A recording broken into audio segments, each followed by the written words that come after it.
scale trouble. Huh? No scale trouble. It's quite stable.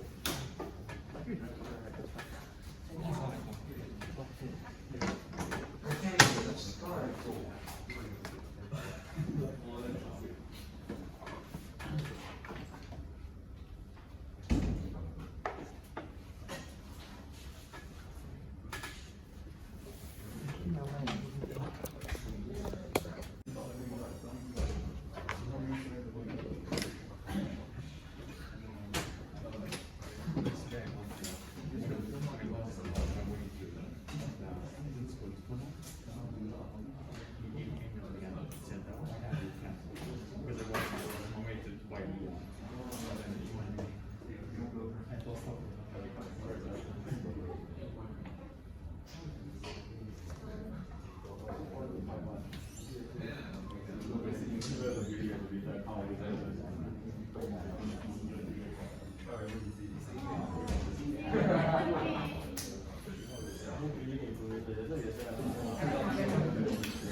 Okay, let's move on. So starting from today, we'll be learning about single stage amplifiers. And a glimpse of this we already did. You can carry on if you have many things to talk. Okay, the single stage amplifiers, how come we call these two parts? It's about, as the name states itself, it's a one-stage amplifier. And this is the outline. We'll split this into 2 weeks. The content is quite heavy. You have already probably covered part of this amplifier in your EE 2021 or 2027 classes. Or if you're coming abroad, you have learned it already from your early electronic circuit class, but probably it would be a good time to recap. And we will be learning about current source as an active load, which I already gave you some glimpse of this, but what this is about, having small DC resistance, yet having large AC resistance. That's what the current source as an active load is about. And then we'll move on to the single stage amplifiers with the active load, or the current source as an active load, such as the common source amplifier, source follower, common gate amplifier, and export amplifier. So if you have time, probably we'll go to common source amplifier today. If you have time, we'll probably also cover source follower, but I don't want to rush. Okay. Before we move forward, this is from one of the famous textbook that circuit designers, integrated circuit designers use from Professor Rajavi. This is, we call it analog design active operator. So we have 8 parameters to juggle with, such as noise, linearity, gain, supply and speed, voltage swings, and etc. And these are all in trade-off situation. In other words, you cannot improve all 8 at once. If someone tells you that you have improved everything at once, he or she is lying. And then if you're talking about something, oh, I have reduced the power dissipation, that comes at the cost of reduced voltage swing, for example. If you have increased the gain, that comes at the cost of input impedance impact, etc. So these are all cross-related. So what you need to do is that you first have to choose what your application is. Is your application about audio? Is your application about biomedical? Is it about RF? Then you have to choose appropriately. So for example, high gain is needed. You might have to sacrifice the power dissipation, for example. In other words, you might be generating more power to increase the gain, or etc. So that's what basically analog designers have to do all the time. You have to trade off. You have to make sure the metric that you're improving is target in alliance with the application you're looking into. and those you are trading off with is not impacting other environment. All right? Any questions over here? Yes? Linearity, this is a good question. There are many aspects about the linearity. For example, let's say if this is a linear input and output, the input was twice as large, output was twice as large, that's linear. But if your input was twice as large and the output saturates at some point, and then putting twice as big as the input doesn't yield twice as big the output, and it's distorted. Distortion is about linearity. So if you are linear, less distortion. If it's non-linear, then there's distortion. And it's particularly important in high power amplifiers like the mobile phone has the phone and RF amplifier. The power amplifier, so to speak, we all talk about the linearity. Right? Yeah, speed is also related to the response time. It's also related to the bandwidth. In analog, we say slew rate. So for example, if you have input fastly changing, how well does the output track that? So you might have an extreme case, you might have a large enough gain, but the bandwidth is so limited, so if the input is changing very fast, the output cannot follow. That means the speed of the amplifier is very slow. Okay? Now let's move on to the first page here. Single state amplifiers with the resistive loading and limitations, which I already mentioned last week as a preview. But this is a simple amplifier. By the way, I always teach my students, when you have a schematic like this, especially those who are coming from 447, you already know this. Schematic shown here, don't panic. All right? You start seeing 2 or 3 transistors, many students start panicking. That's not going to help. After taking this module, you will be identifying which is the signal that is responsible for the amplification. In other words, the transistors that are responsible for the amplifiers for gain. You're focusing on that.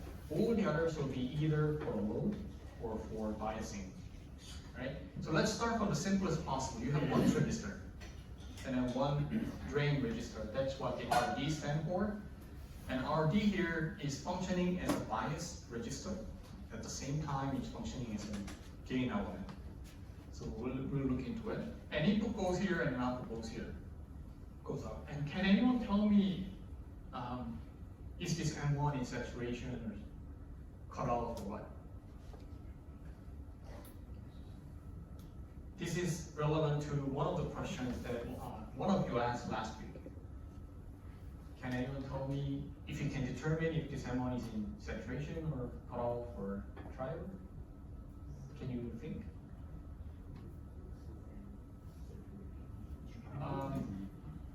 Sorry? Okay, let's think about it simply. What is the criterion for us to determine whether the transistor is in saturation or not? You need to check the bias voltage. Right? If the gate is lower than drain, you're already in saturation. If the gate is higher than the drain, but the gate voltage and the drain voltage difference is no more than the threshold, then you are in saturation, right? But you don't know what the DC input is. So the correct answer is you don't know. But of course, that's not my intention, right? When you see the signals like this, I mean the amplifier schematic like this, we presume you have a bias network, which is omitted. In other words, this transistor is already biased in saturation, if no other condition is given, right? So in other words, you will have a DC blocking cap, and it's already biased in a way that it's in saturation. So we only care about the AC analysis or for the gain, right? For the time being, let's work on it that way. And we have the RD, which is, if you look from the output port, you will see 2 resistance portions. One obviously is the RD. But if you look at it, there's another portion that's through the drain of this transistor, which, if you recall what we learned last week, what do you see if you look into this drain port? Do you remember? The AC signal model, right? There's R0 portion, right? And there's also body effect induced R0 portion. But anyways, I mean, channel F modulation effective. So this is basically what you'll be seeing. You have the R0 and the RD in parallel. Okay, here it's a good question to ask at this point. Why is it connected to ground? The RD is actually connected to VDD. Well, why do we connect it to the ground? Has anyone thought about this? Okay. Okay, yeah, can you elaborate? That's just your correct answer. Can you elaborate what that means?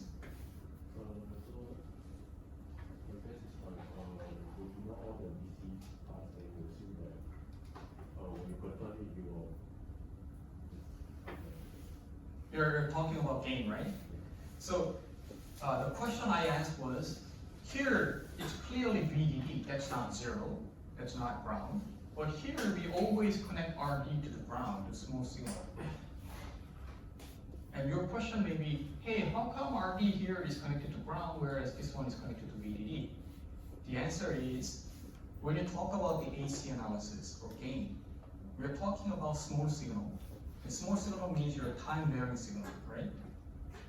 For a small signal perspective, the time-varying signal perspective, VDD and ground both are firmly connected and doesn't change over time. So it doesn't matter, both are viewed as a time-invariant signal, which is regarded as a ground. Of course, connecting RD to ground doesn't mean you're going to physically connect the RD to the ground. That's no, because the bias has to be there. But when you're doing the analysis with the AC, the RD, the other port over here, doesn't change over time. It's firmly connected to supply voltage, so you can regard it as an AC ground. So that's what we call as AC ground. All right? That's why you're connecting this to ground, and both R0 and RD are shunted to ground. All right? Now, the voltage gain is the output divided by the input, where the output is calculated as this current, which is GM VGS, and VGS is actually shown over here, that is multiplied by R0 in parallel with RD. In other words, this current will be multiplied by these two combined parallel resistance, which is R0 in parallel with RD, which is approximately GMRD, because RD is typically much smaller than R0. Okay? Is everyone following up to here? Now, what we'll be doing, there are two different types of lecturers, right? Some prefer to teach with this AC model based, and every time you have transistors, you draw the AC model to draw the gain. I don't prefer that. I prefer just looking at the schematic and directly convert the gain. And for example, if you look at here, the GM multiplied by R0 in parallel with RD, you'll be immediately getting the gain of this amplifier. Right? Why it's important to do it that way is because the moment you have 2 or 3 transistors doing gain, keeping gain, if you are going to convert this into a model always like this, it'll be very hectic. And it'll be not accurate anyway. The purpose of doing this AC modeling is to quickly, intuitively determine what type of transistor amplifier you're looking into. And then if you're designing, you have to identify what type of amplifier I'm going to choose. And roughly, you're going to do the modeling.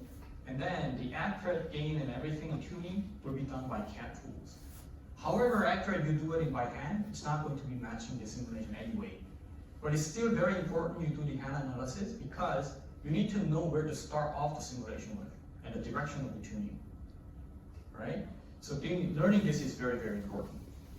Anyway, the voltage gain is proportional to the transconductance GM, as you can see, multiplied by RD. So now you can recall my discussion. If you want to increase the gain, what do you want to do? If you want to increase the gain, you either increase the transconductance or increase the RD. Very easy, right? Of course, now you already know the consequences of increasing the transconductance or consequence of increasing the RD, but if you don't know, that's okay, we'll look into it, right? There are some limitations using the large resistive load. First of all, large silicon area, your manager will not be impressed if the silicon area is larger because it's cost. And second, the trade-off between gain and output swing. This is what we gave a slight preview last week. If you increase the RD to increase the gain, more voltage drop across the RD, which means the output level will decrease. that will limit the output swing. In other words, if you have a higher gain, it's likely you have a higher swing. But because of the increased RD, your swing is limited. Then what's the whole point of increasing gain? Right? So those are the limitations we have. Any questions? Okay.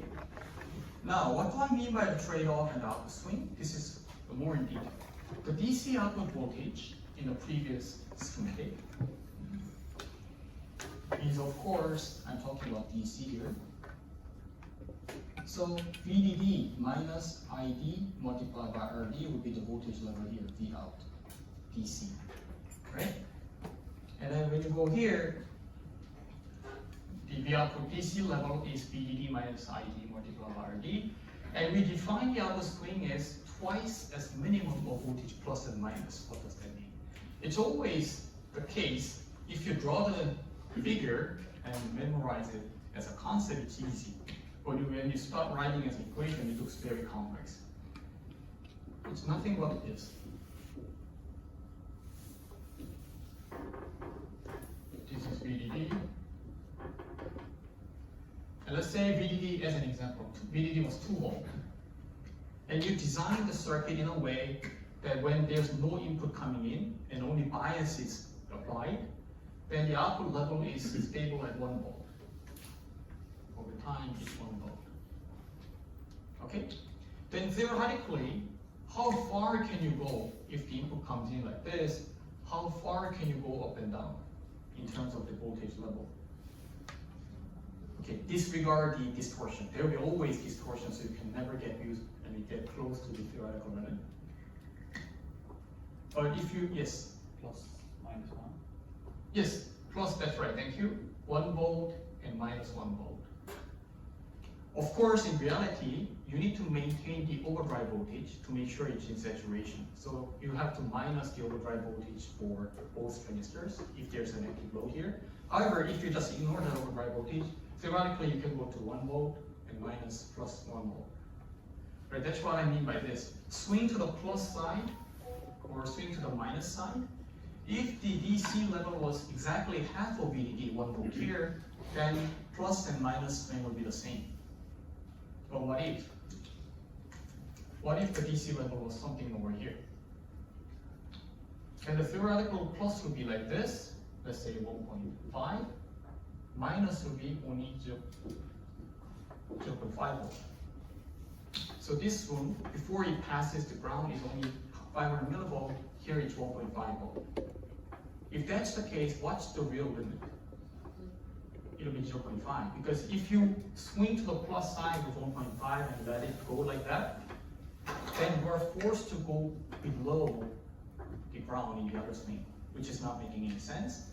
So theoretical, in this case, practical limit will be, even though you have a higher gain, you can only go up to plus minus 0.5 from the DC level. That's what I mean by you have the twice the amount of minimum of these two, plus sign and minus sign, before you teach the distortion.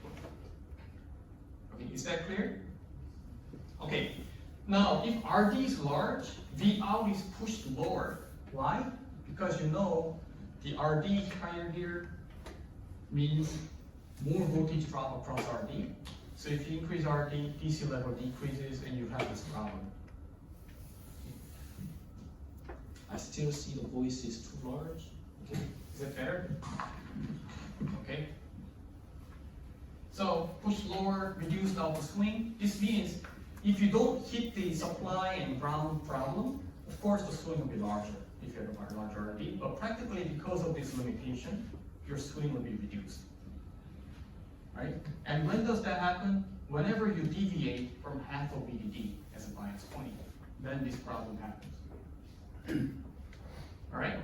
Yes? I just want to ask, like the whiteboard, is it in the recording or not? Yeah, it is in the recording, yeah. Oh, okay. So actually you don't have to record because I'm uploading the recording. I just guess so. Yeah. Sorry? Yes, I just guess so. Okay. Anyway, so the voltage drop over here, the bias point is multiplied by RD and ID, which gives the plus swing margin and then minus swing margin. And if you add them up, that's called V swing. All right. If you have, however, lower than VDD as a bias, if you have higher than half VDD, the same problem happens. Is that the swing, maximum swing you allow is reduced.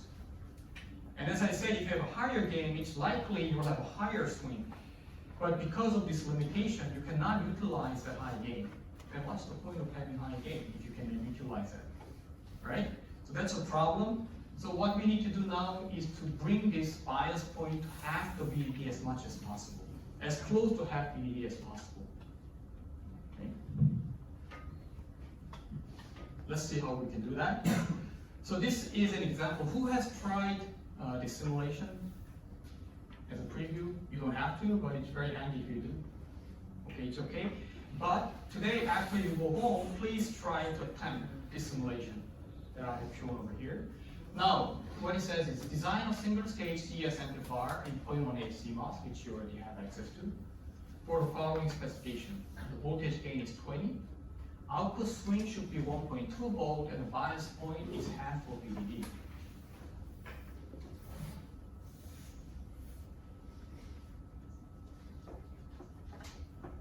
So voltage swing plus and minus should be 0.6 and 0.6. Combined, it will be 1.2 volt. 1.2 volt. And bias point is half of VDD.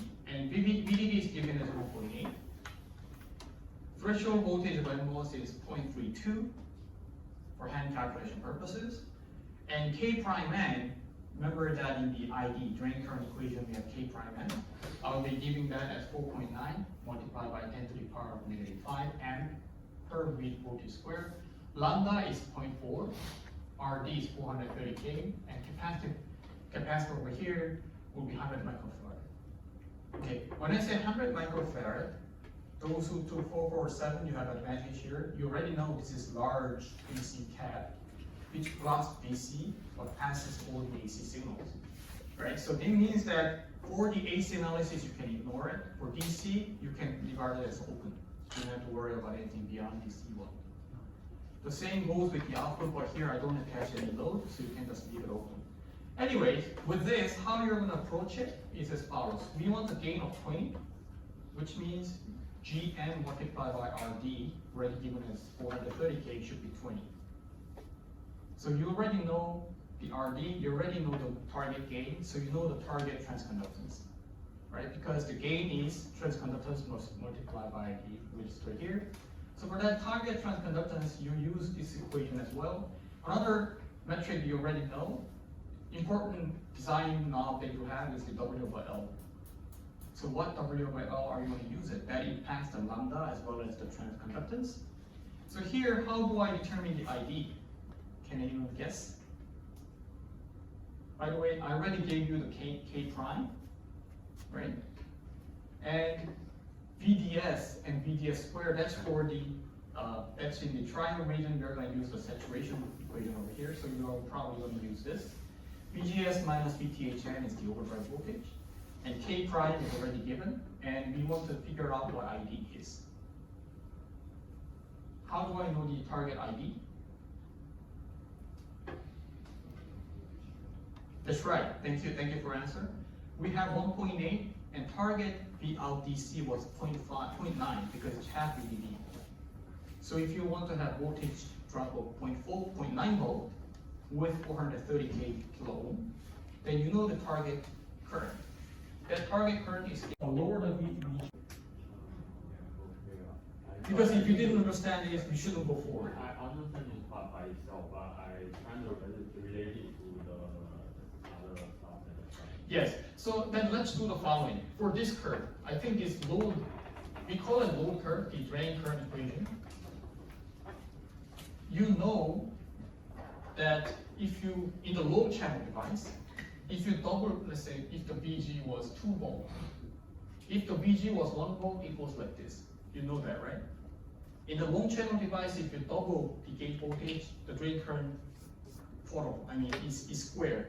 If you double it, the drain current squares. Because the drain current equation, as you know, is VGS minus VTH squared. So if you have double the VGS, your square amount of the drain current will be. But if you micro adjust, it means that the VG is slightly increased, the load curve will also increase. That's what's happening here. If you increase the gate voltage slightly, it will slightly increase. By doing that, you can actually adjust the output. So can you now relate these two? Okay, very good. Now, you can also have a second option to have the tuning, but not by controlling the gate. You can have everything the same, but you can still adjust the output point. Can you think about how we can make that? In the previous slide, what we did was to adjust the gate voltage, and then the curve itself was going up and down, and consequently changing the emitting point. Can we actually adjust the slope? Okay.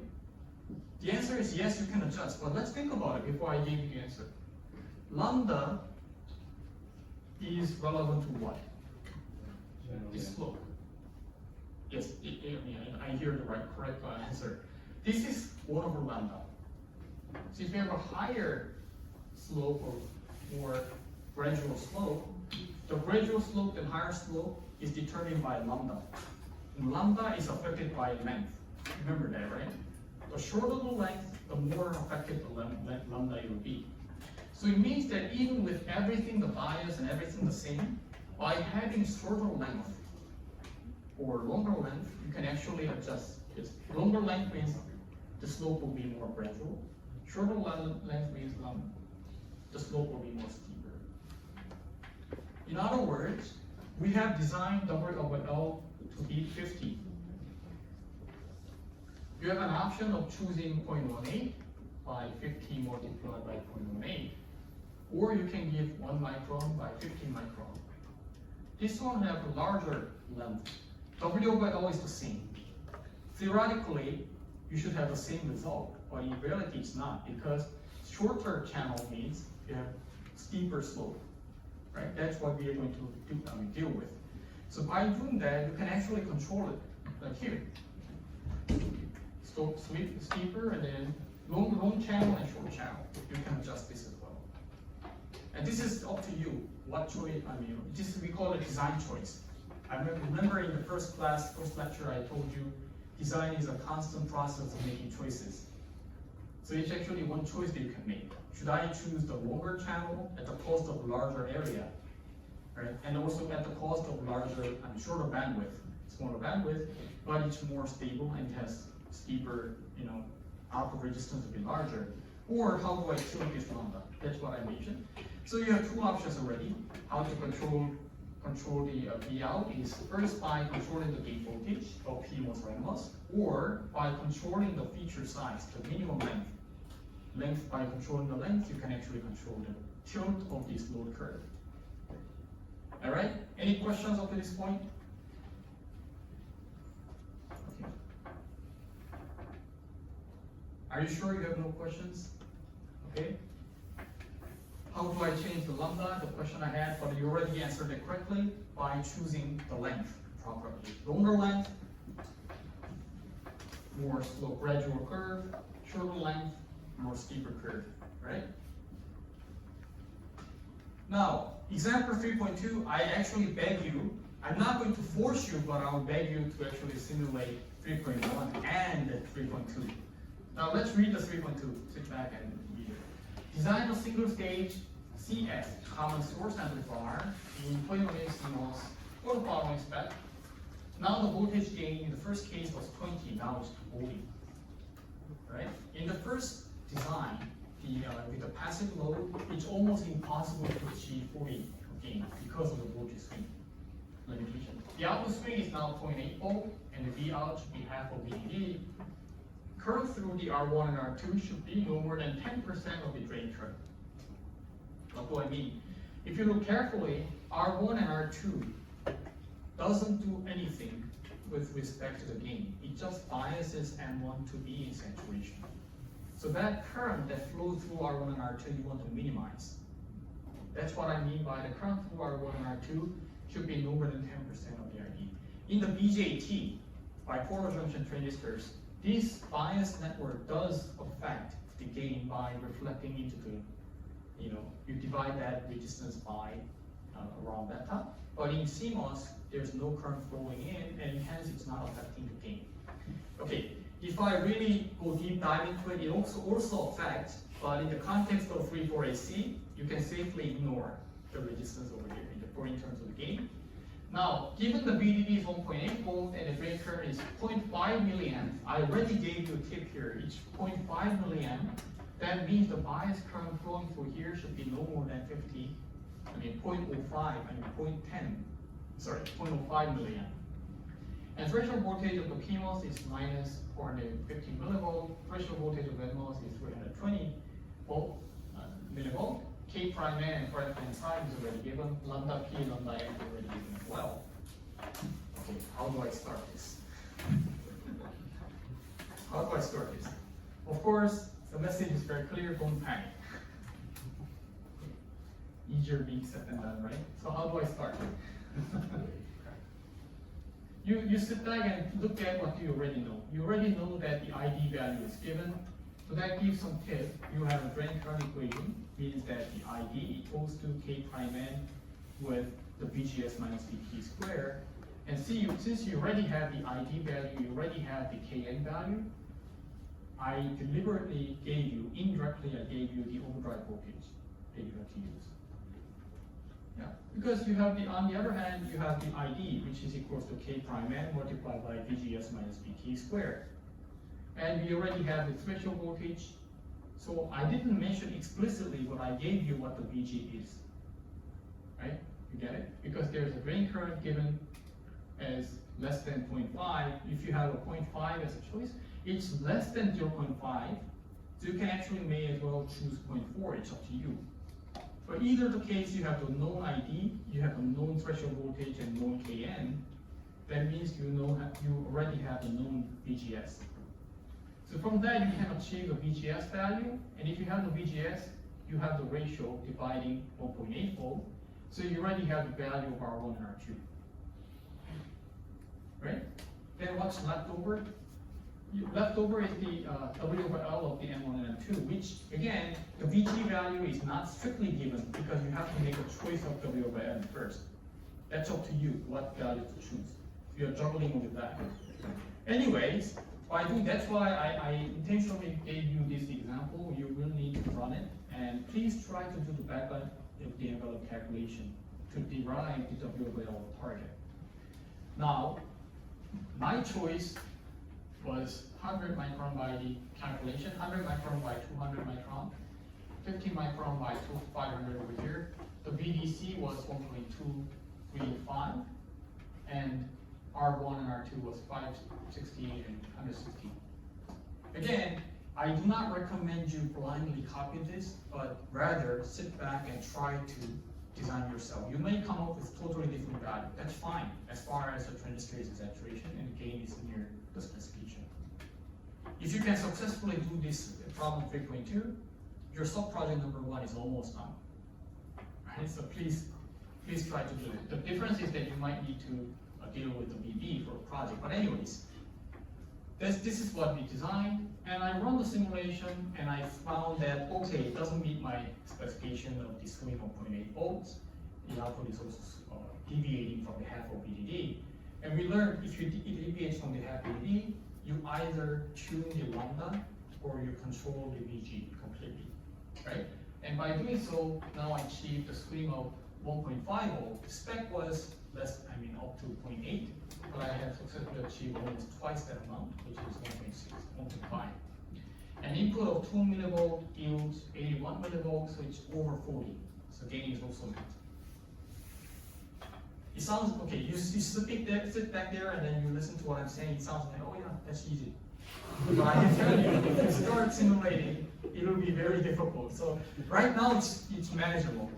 Project number, example 3.1 and 3.2, it's manageable. So I'm not going to rush today, but please make sure you do this before you come back next week.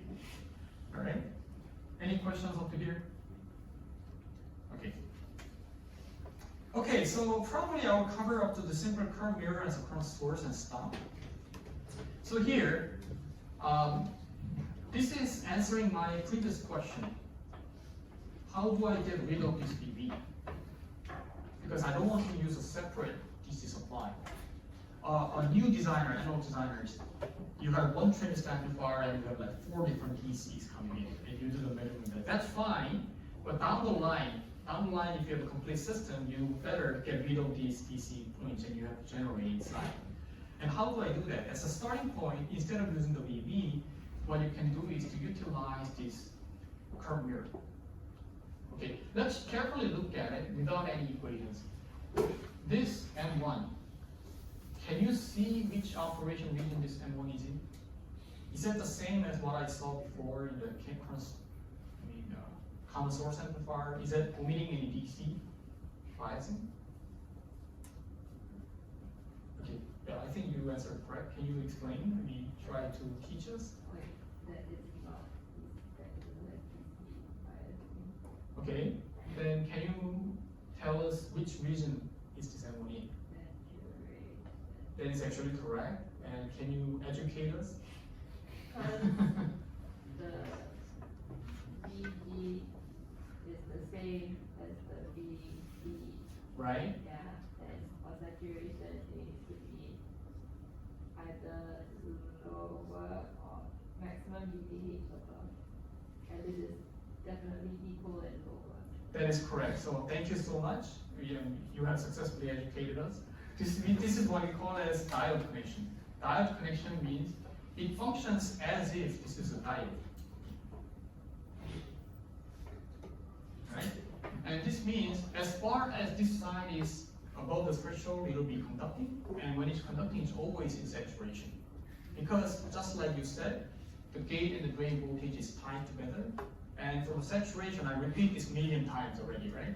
In order for transistor to be in saturation, the drain voltage has to be higher than the gate, or if the gate is higher than the drain, that difference is no more than the threshold.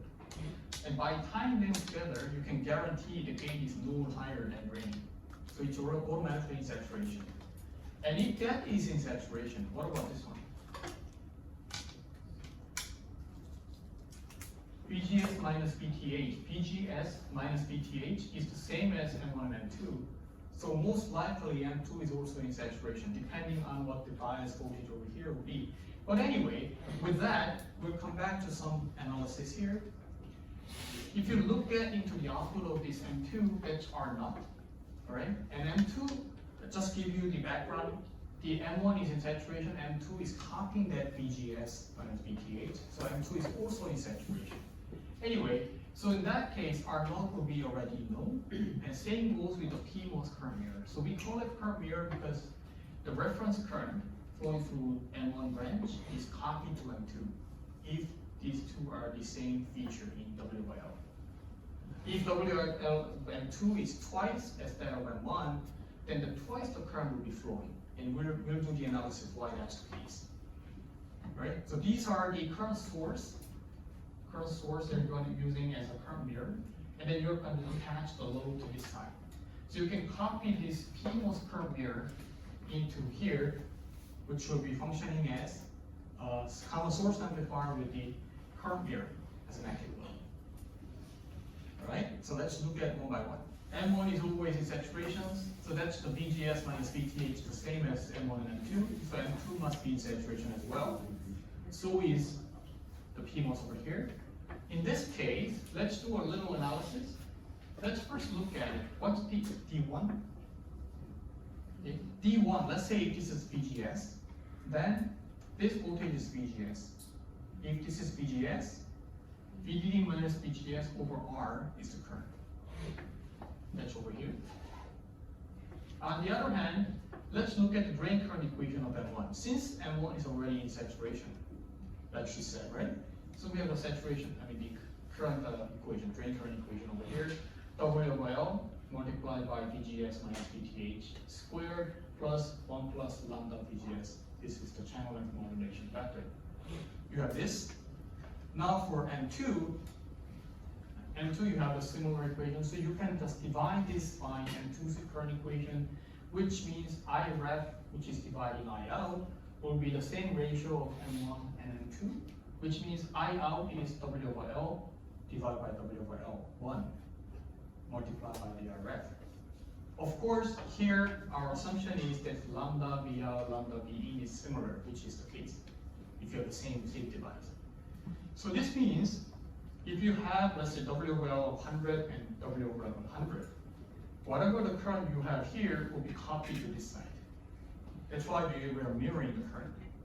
It's interesting, right? And it's just very, very powerful because this will be biasing a transistor. So let's say you have one more of M2, which is tied to this VGS. And you have two branches, which is copying the reference current. So instead of worrying about what VGS to give in transistor, by just using this load, you can bias these branches automatically. That's the beauty of the current mirror. Okay, is that understood? All right. Now, if N1 and N2 have the same W over L, I out mirrors the RF. That's the main current mirror is coming from. Okay, I have overly simplified, to be frank with you. That's why there are some secondary effect and distortion, which we'll be covering later on down the line in this module. But for the time being, we can use this as an active load. So now, what do I mean by that? Now you have 3 transistors, but now, what did I say? You have just 3 transistors, don't panic. Now you understand, your first thing to do is don't panic. Second thing is, where are the input and output? I figured out input goes to N1's gate, output is from N1's drain. So, oh, this is the amplifying transistor. So gain will be something like GM1 multiplied by something. And how do I know that something? By looking into the output, and I see that R01 in parallel with R02. So that's the gain. Gain is minus GM1, R01 in parallel with R02. That's the gain of this transistor amplifier. Then what about this M3? M3 has nothing to do with the gain. It's just simply providing the bias current to the M2. And by doing so, we need to figure out the IREF, and their IREF is flowing through M1 and M2. Right? So if I showed you this first shot today, probably you will be panicking. But now we have step by step started off with the passive load with M1. We know how to calculate the gain, followed by active load with the same gain element. And now we are biasing M2 with the current mirror. So even though we have 3 transistors, now we can analyze it. So if you combine this with the exercise 3.2, that's basically subproject number 1. That's why if you do the example 3.2 successfully, you will most likely succeed in subproject number 1. Right? Please try to do so. All right, so this is what I mean by amplifying transistor. And basically, the drain current of D1 is the same as the drain current of 2, which is the ratio of 2 and 3 in the ratio. Because I give a W over L of 3 versus W over 2 is the same ratio of the RF versus the ID that flows through 2. And the drain current of M2 is the same as drain current of F1, as you can see. Now the gain is, as I said, minus GM1 multiplied by R01 in parallel with R02, where the output resistance will be the parallel resistance of these two, R01 and R2. And here you don't have to worry about the body effect. Why? Because this M1 body will be connected to the ground, which is the same as the source. And M2's PMOS well, the substrate will be connected to the VDD, which is the same as the source. So you don't have to worry about the body effect. Okay, I hope that's clear. Any questions up here? Yes, do you have a question? The IREF over there. It's a bit concerning, right? How do I calculate our IREF? The answer is, as simple as possible, IREF is a register, just like in the previous section and the previous slide. Like here. Yeah, this is actually IREF. So how do you provide the RF and calculate the reference current? It's by here. Okay.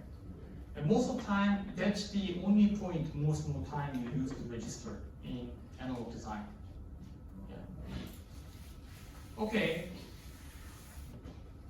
So what I'll do is that I'll do the small signal analysis and stop.